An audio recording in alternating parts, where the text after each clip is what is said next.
Assalamualaikum warahmatullahi wabarakatuh. Kami dari kelompok 5 kelas 9B menerima perkenalkan ini. Siapa yang diajari kuliah dan untuk ini Sabila Marwah. Di sini kami akan membacakan pidato mengenai pentingnya pendidikan moral di tengah lingkungan media sosial. Selamat menyaksikan.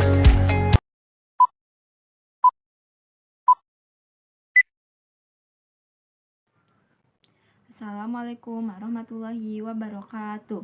Bapak Ibu guru yang saya hormati, serta rekan-rekan yang saya sayangi, dan para hadirin yang saya banggakan. Pertama-tama, marilah kita panjatkan puji syukur kehadirat Allah Subhanahu wa Ta'ala, karena atas limpah rahmat serta karunia-Nya, kita masih diberikan kesempatan untuk berkumpul dan menjalani sebagian dari aktivitas kita.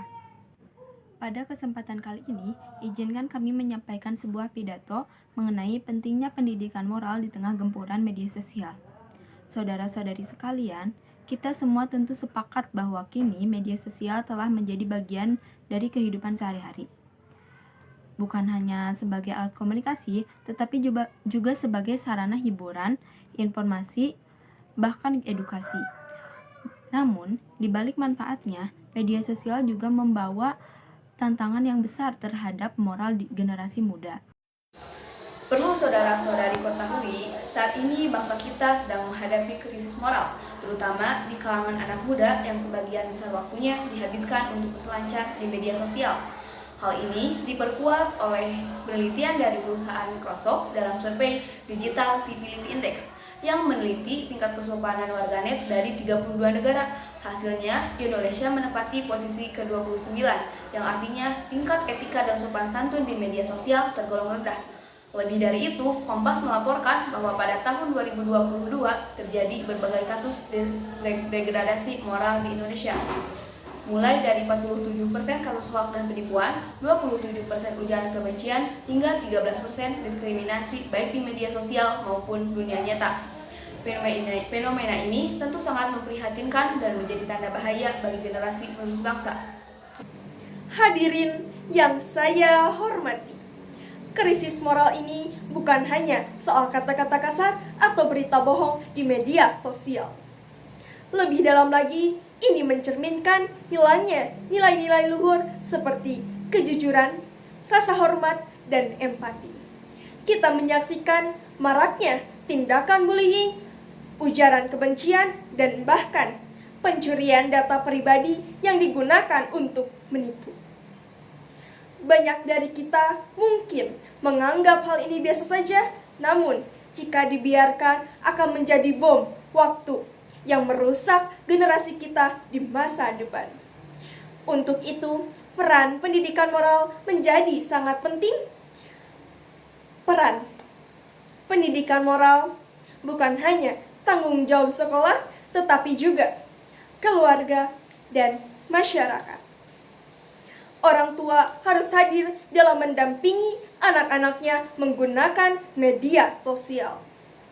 Guru pun tidak cukup hanya mengajarkan pelajaran akademik, tetapi juga harus menjadi teladan dalam perilaku dan akhlak. Pendidikan moral adalah proses penanaman nilai-nilai luhur yang mencakup jujur, tanggung jawab, disiplin, empati, dan kasih sayang. Menghadapi dunia yang semakin kompleks, media sosial hanyalah alat, tetapi manusia yang menggunakan alat itulah yang menentukan ada kebaikan atau keburukan. Hadirin sekalian, sebagai generasi muda, mari kita menjadi pengguna media sosial yang cerdas dan beretika. Kita harus mampu memilah mana informasi yang benar, mana informasi yang hoaks, mana perilaku yang pantas, dan mana yang menyakiti. Jangan sampai kita menjadi penyebar kebencian, tetapi jadilah penyebar kebaikan. Gunakan media sosial untuk menebar ilmu, inspirasi, motivasi, dan karena sejatinya moral adalah cerminan dari akhlak kita. Hal kecil seperti berbicara sopan, menghormati orang lain, dan bijak bermedia sosial adalah bagian dari pendidikan moral. Dari kebiasaan-kebiasaan kecil inilah karakter baik terbentuk. Maka mari kita mulai perubahan dari diri sendiri dengan membiasakan berbuat baik setiap hari. Sebagai penutup, mari jadikan media sosial sebagai sarana untuk menyebarkan nilai moral dan kebaikan.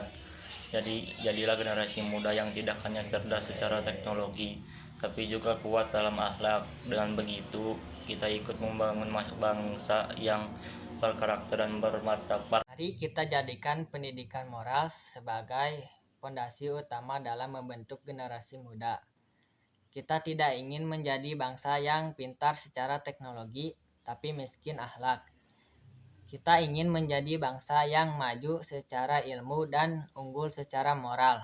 Demikianlah pidato yang dapat saya sampaikan. Semoga apa yang saya sampaikan hari ini bisa membuka mata dan hati kita semua untuk lebih memperhatikan pendidikan moral, terutama dalam penggunaan media sosial. Mohon maaf apabila ada kata-kata yang kurang berkenan. Terima kasih atas perhatian hadirin sekalian. Wassalamualaikum warahmatullahi wabarakatuh.